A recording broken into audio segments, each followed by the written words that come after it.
Hi hello வணக்கம். இன்னைக்கு நம்ம திரு விமர்சனத்துல 3BHK அப்படின்னு ஒரு படத்தை பத்தி பார்க்க போறோம். இந்த வாரம் ரிலீஸ் ஆன படம். இதுல வந்து சரத்குமார், சித்தார்த், தேவயானி சொல்லிட்டு ஏகப்பட்ட பேர் நடிச்சுக்கிறாங்க. இந்த படத்தோட ஸ்டோரி பத்தி பார்க்கறதுக்கு முன்னாடி நம்ம சேனலை சப்ஸ்கிரைப் பண்ணி வச்சுக்கோங்க. அப்பதான் நான் போடுற வீடியோ உங்களுக்கு வந்து கிடைக்கும்.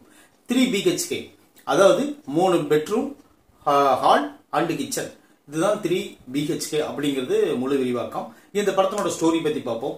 ஒரு மனுஷனுக்கு, ஒரு குடும்பத்துக்கு ஒரு வீடு எவ்வளவு முக்கியம் அப்படிங்கறது வந்து வாடகை வீட்டுல வசிச்சிட்டு இருக்கிற 95% பேருக்கு தான் தெரியும். குறைஞ்சபட்சம் பாத்தீங்கன்னா ஒரு வாடகை வீட்டுல இருக்கிறவங்களுக்கு அதனோட கஷ்டம் எவ்வளவு இருக்குன்னு சொல்லிட்டு நம்மள மாதிரி ஒரு மிடில் கிளாஸ் ஆண்களுக்கு ரொம்ப புரியும். குறிப்பா சொல்லணும்னா, இந்த வாடகை வீட்டுல இருக்கிறவங்க எப்படா ஒரு சொந்த வீடு கட்டி அதுல போய் நம்மளால குடியிருக்க முடியும் அப்படின்னு சொல்லிட்டு ரொம்ப ஏக்கமாவும் ரொம்ப தாகமாவும் இருப்பாங்க. ஏன்னா சொந்த வீடுங்கிறது அவ்வளவு ஒரு பெரிய கனவு. அந்த காலத்திலே ஆளுங்க சொல்லியிருக்காங்க ஒரு பழமொழி, என்னன்னா வீட்டை கட்டிப்பார் கல்யாணத்தை பண்ணிப்பார் அப்படின்னு சொல்லிட்டு ஒரு பழமொழி இருக்கும்.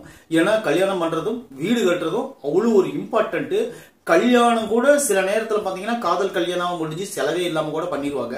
ஆனா வீடுங்கிறது கம்பல்சரி ஒவ்வொரு குடும்பத்துக்கும் ரொம்ப ரொம்ப முக்கியம். அதை வந்து சில பேர் வந்து ஈஸியா தொலைச்சிருப்பாங்க. சில பேர் வந்து கஷ்டப்பட்டு கட்டி அதுக்கப்புறம் என்ன பண்ணுவாங்கன்னு பாத்தீங்கன்னா அந்த வீட்டை வந்து வித்துட்டு வாடகை வீட்டுல போய் வாழ்றவங்க ரொம்ப ரொம்ப அதிகம். ஏன்னா அவங்க மனசெல்லாம் எவ்வளவு வலிச்சிருக்கும், எவ்வளவு கஷ்டப்பட்டிருக்கும் அப்படின்னு சொல்லி பாக்குறோம். இப்போ வந்து அதே வரிசையில வந்து ஒரு மிடில் கிளாஸ் ஃபேமிலி வந்து ஒரு சொந்த வீடு கட்டி பார்க்கணும், 3 ரூம் வச்சு ஒரு வீடு கட்டணும் அப்படின்னு சொல்லிட்டு உழைக்குது. அது வாசுதேவன் அண்ட் ஃபேமிலி. அவங்க தான் யாருன்னு பாத்தீங்கன்னா சரத்குமார், தேவயானி, சித்தார்த்து, அவங்களுக்கு ஒரு தங்கச்சி. இவங்க 4 பேர் தான் ஒரு ஃபேமிலி. இவங்க வந்து சரத்குமார் வந்து ஒரு கம்பெனியில ஒர்க் பண்றாரு. ஸ்பின்னிங் மில் மாதிரி ஒரு பெரிய கம்பெனியில் வந்து ஒரு அக்கௌண்டன்ட்டுக்கு ஒரு ஒர்க் பண்றாரு. இவர் வந்து அவர் வாங்குற சம்பளத்துல அந்த குடும்பத்தை ரன் பண்ணிட்டு இருக்காரு. பையனை படிக்க வைக்கிறாரு, பொண்ணையும் படிக்க வைக்கிறாரு. பையனை வந்து ஹைஸ்கூல்ல படிக்க வைக்கிறாரு, பிரைவேட் ஸ்கூல்ல. பொண்ணை வந்து கவர்மெண்ட் ஸ்கூல்ல படிக்க வைக்கிறாரு. மனைவி வந்து வீட்டுல ஹவுஸ் ஒய்ஃபா தான் இருக்காங்க. இப்ப இவங்களுக்கு ஒரு பெரிய கனவு என்னன்னா, எங்க வாடகைக்கு போனாலும் குறை சொல்லிட்டே இருக்கிறாங்க. ஏதாவது ஒரு விஷயம் பண்ணா அவங்களுக்கு வந்து வாடகை வீட்டுல இருக்கிறவங்களுக்கு பிடிக்கிறது இல்ல. இப்போ வந்து இவங்க சொந்தமா ஒரு வீடு கட்டி பார்க்கணும் அப்படின்னு சொல்லிட்டு ஆசைப்படுறாங்க. சின்ன வயசுல இருந்தே சரத்குமாருக்கு இது ஒரு பெரிய கனவா வந்துருது. வாசுதேவன் அப்படிங்கிற அந்த கேரக்டருக்கு இப்ப என்ன ஆகுதுன்னு பாத்தீங்கன்னா, பையனை வந்து +2 முடிச்சுட்டு அடுத்தது வந்து காலேஜ் சேர்த்தி விட்டு அவனை ஐடி டிபார்ட்மெண்ட்ல படிக்க வச்சு அதன் மூலயமா இதோ ஐடி டிபார்ட்மெண்ட் தான் இனிமேல் வருங்காலத்துல அதிகமா பிரபலமா இருக்க போகுது அப்படின்னு சொல்லிட்டு அறிவுரைப்படி ஐடி டிபார்ட்மெண்ட்ல சேர்த்து அந்த பையனை படிக்க வைக்கிறாங்க. அந்த பையன் படிச்சதுக்கு அப்புறம் இவங்களுக்கு வந்து ஒவ்வொரு ப்ராப்ளமா வருது. அந்த பையனுக்கு வேலையும் கிடைக்கிறதுல அவ்வளவு சீக்கிரம். இப்ப வேலை கிடைச்சு லோன் போட்டதுக்கு அப்புறம் தங்கச்சி கல்யாணம் வந்துருது. தங்கச்சி கல்யாணம் வந்ததுக்கு அப்புறம் அடுத்தது பையன் கல்யாணம் பண்ணி வைக்கணும். இப்படியே போய் அவங்க வீடு வாங்கினாங்களா இல்லையா அப்படின்னு சொல்லிட்டு தான் மொத்த கதை தான் இந்த 3BHK. இது வந்து ஆரம்பத்துல வந்து நமக்கு இது ஆல்ரெடி 3BHK அப்படின்னு பேரை வச்சோன்னு நம்மளுக்கு கண்டுபிடிச்சிட்டோம். ஏன்னா இது வந்து ஒரு வாடகை வீட்டினுடைய வீடு கட்டுறது தான் இந்த படத்தினுடைய ஒரே இம்பார்ட்டண்டா இருக்கும் அப்படின்னு நினைச்சிருக்கோம். இவங்க ஆர்டிஸ்ட் செலக்ட் பண்ண விதம் தான் உண்மையிலேயே சூப்பர். என்னன்னு பாத்தீங்கன்னா, சரத்குமார் ஷெட்யூல்டான கேரக்டர். அவர் வந்து என்ன கேரக்டர் கொடுத்தாலும் சூப்பரா பின்னி படம் எடுத்துருவாரு. ஃபர்ஸ்ட் ஹாஃப் ஃபுல்லாவே படம் ஃபுல்லா நிறைஞ்சிருக்கிற மாதிரி ஃபர்ஸ்ட் ஹாஃப் ஃபுல்லாவே சரத்குமாரோட அப்பா கேரக்டர் அப்படி சூப்பரா ப்ராப்பரா ப்ரொடக்ட் பண்ணி நம்மளுக்கு கொடுத்துருக்காங்க.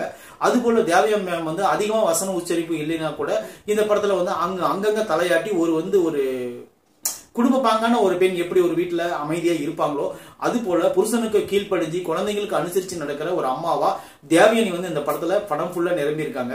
அது போலதான் சித்தார்த்து ஃபர்ஸ்ட் ஹாப்ல வந்து ஒரு சின்ன பையனா, அதாவது +2 படிக்கக்கூடிய ஒரு பையனா வந்து அதுக்கப்புறம் வந்து பாத்தீங்கன்னா ஒரு காலேஜ் ஸ்டூடெண்ட் ஆகி அதுக்கப்புறம் வேலை தேடி இளைஞனா ஆகி வேலையில இம்ப்ரூவ்மெண்ட் ஆகி அவர் வந்து கல்யாணம் பண்ணி குழந்தைங்க பண்ணி 34 வருஷம் வரலும் அவருக்கு காட்டுறாங்க. உண்மையிலே அது நம்பும்படியாகவும் இருக்கு.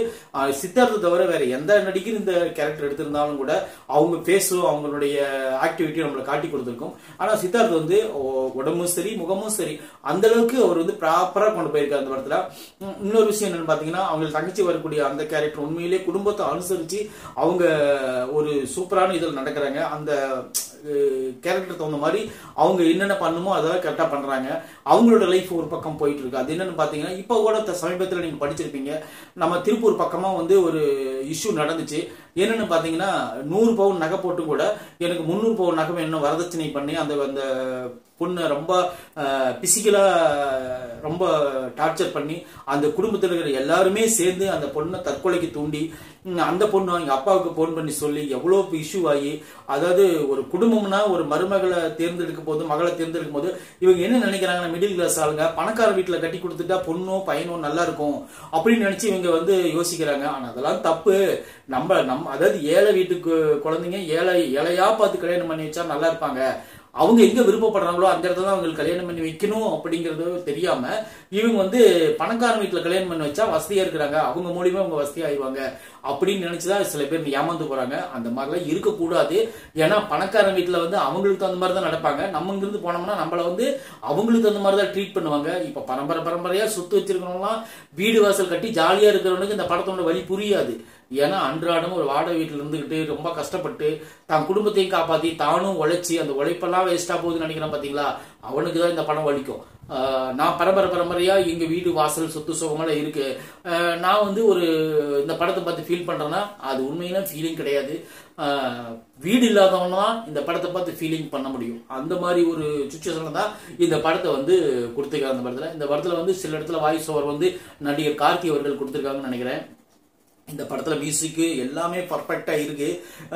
ஃபர்ஸ்ட் ஆஃப் ஃபுல்லாவே பாத்தீங்கன்னா அந்த அப்பாவுடைய ஃபீலிங்கு, அப்பா அந்த வீடு கஷ்டப்படுற கட்டுறதுக்கு என்னென்ன ஸ்டெப் எடுக்கிறாரோ அது எல்லாமே தெரிஞ்சு, அப்புறம் பாத்தீங்கன்னா அடுத்த உடனே ஒரு ஸ்கூலு, அந்த ஸ்கூல்ல ஒரு மார்க்கு, அதுக்கப்புறம் பாத்தீங்கன்னா காலேஜ்ல இருந்த அரியர், அப்புறம் பார்த்தா கேம்பஸ், இன்னும் நிறைய இந்த படத்துல சொல்லக்கூடாத விஷயங்களே எதுவுமே இல்லை. அவங்களுக்கு உண்டான அந்த சின்ன வயசு காதல், அதுக்கப்புறம் அவங்களே கல்யாணம் பண்ணிக்கணும்னு ஆசைப்படுறது, பெரிய இடத்துல பையனுக்கு மாப்பிள்ளை பாக்குறது, இப்படின்னு சொல்லிட்டு நிறைய இடத்துல இவங்க படத்தை நீளப்படுத்திருக்காங்க. நீளப்படுத்தினாலும் அத்தனை காட்சிகளும் ஒரு அதை பார்க்கணும் அப்படிங்கிற ஒரு இம்பார்ட்டன்ட் தான் கிடைக்கிறத தவிர சரி இதில் ஸ்கிப் பண்ணி விட்டுறலாம் அப்படிங்கிற மாதிரி எந்த சீனும் படத்துல நம்மளுக்கு தெரியல. பொதுவாகவே இது ஒரு தியேட்டர் மெட்டீரியலான படம். இந்த படத்தை போய் நீங்க தியேட்டர்ல பாத்தீங்கன்னா தான் உங்களுக்கு அவ்வளவு ஒரு சூப்பரா இருக்கும். தியேட்டர்ல பாத்தீங்கன்னா கண்டிப்பா இந்த ஒரு வீடு இல்லாதவங்க கண்டிப்பா ஒரு சொட்டு கண்ணீராது விட்டுட்டு தான் வரணும். அந்த மாதிரி ஒரு படம். சின்ன சின்ன லேக் அங்கங்க இருக்கதான் செய்யுது, இல்லைன்னா நான் சொல்லல. படம் ஃபுல்லாவே பர்ஃபெக்டா இருக்குதான்னு கேட்டீங்கன்னா அப்படியெல்லாம் இல்ல. ஒரு சின்ன சின்ன இடத்துல எக்ஸ்ட்ரா பிட்டிங்கா போட்டிருக்காங்களோ அப்படின்னு சொல்லி எல்லாம் தோணுது எனக்கு. என்னன்னு பாத்தீங்கன்னா டேலி 1 மாசத்துக்குள்ள முடிக்கிறதாகட்டும், அப்புறம் இவர் போய் இன்ஜினியரிங் மெக்கானிக்கல் இன்ஜினியரிங் கோர்ஸ் எடுத்து படிச்சு கூடி சீக்கிரமே ஒரு பெரிய ஜப்பான் விஞ்ஞானி ஆகிறதும், இதெல்லாம் கூட கொஞ்சம் நம்மளுக்கு கொஞ்சம் நெருடலா இருந்தா கூட மொத்தமா இந்த படத்தை பார்த்தீங்கன்னா இது இப்படிதான் கொண்டு வரணும், வேற வழி இல்லை அப்படிங்கிறதுக்காக இந்த படத்தை பணம் உங்களுக்கு தேவை அப்படிங்கிறதுக்கு ப்ராப்பரா சொல்லியிருக்காங்க. அது போல இவங்க ஏழையும் கூட கிடையாது. ஏன்னா 2-3 லட்ச ரூபாய் கொடுத்து பையனை ஐடி டிபார்ட்மெண்ட் சேர்த்து விடுறாங்க, 25-35 லட்ச ரூபாய் செலவு பண்ணி பொண்ணை கல்யாணம் பண்ணி வைக்கிறாங்க. அப்படிங்கும்போது பொண்ணு சிம்பிளான இடத்துல கல்யாணம் வச்சிருந்தா இவங்க தாராளமா வீடு கட்டிக்கலாமே அப்படின்னு கூட நம்ம யோசிக்க தோணுது. அதெல்லாம் விட்டுட்டு நெகட்டிவ் எல்லாம் விட்டுட்டு பாசிட்டிவ் மட்டும் நீங்க பாத்தீங்கன்னா கண்டிப்பா இந்த படம் ஒரு ப்ராப்பரான ஒரு நல்ல ஒரு மிடில் கிளாஸ்னுடைய படம் தான் இது. 3BHK படம் கண்டிப்பா போய் தியேட்டர்ல பாருங்க. தியேட்டர்ல பாத்தீங்கன்னா உங்களுக்கு அப்படி ஒரு எக்ஸ்பீரியன்ஸ் கிடைக்கும். சரத்குமாரனுடைய அவருடைய பெர்ஃபார்மன்ஸ் தான் இந்த படத்தினுடைய எனக்கு பழைய ஐயாவை பார்த்த மாதிரி ஞாபகம் வந்துச்சு. கிளைமேக்ஸ் எல்லாம் பார்க்கும்போது அந்த அளவுக்கு ப்ராப்பரான ஒரு ஆர்டிஸ்ட் அவரு. அது போல தேவகிரி மேமும் அதே மாதிரிதான். இந்த படத்துல யோகி பாபு இருக்காரு. யோகி பாபு ஒரு சின்ன கேரக்டர்னா கூட அவர் இன்னும் படம் ஃபுல்லா நீளமா பயன்படுத்தியிருந்தா இன்னும் கொஞ்சம் கலகலப்பா போயிருக்குமோ படம் அப்படிங்கிற மாதிரி எனக்கும் கூட பர்சனலா தோணுச்சு. அது போல இந்த படத்துல நடிச்சிருக்கிற எல்லாருமே சூப்பரா நடிச்சிருந்தாங்க. சுபு நடிச்சிருக்காரு. சுபு ஒரு நம்ப முடியாத, அதாவது ஒரு சரத்குமார் கேரக்டர் நம்பாத ஒரு ஆளு. அந்த கேரக்டரும் கூட வடிவமைச்சது இன்னும் கொஞ்சம் நல்லா ப்ராப்பரா பண்ணியிருந்தாங்க, நல்லா இருந்திருக்கும் நான் நம்புறேன். இந்த படத்தினுடைய மொத்த பலத்தையும் தூக்கி நிறுத்துறதுன்னு பாத்தீங்கன்னா 3BHK அந்த வீடு தான் கடைசி வரலாம் அவங்க கூட பேசிட்டு இருக்கோம். இந்த விமர்சனம் பிடிச்சிருந்தா கண்டிப்பா நம்ம சேனலை சப்ஸ்கிரைப் பண்ணி வச்சுக்கோங்க. அப்பதான் நான் போடுற வீடியோ உங்களுக்கு கிடைக்கும். தேங்க்யூ.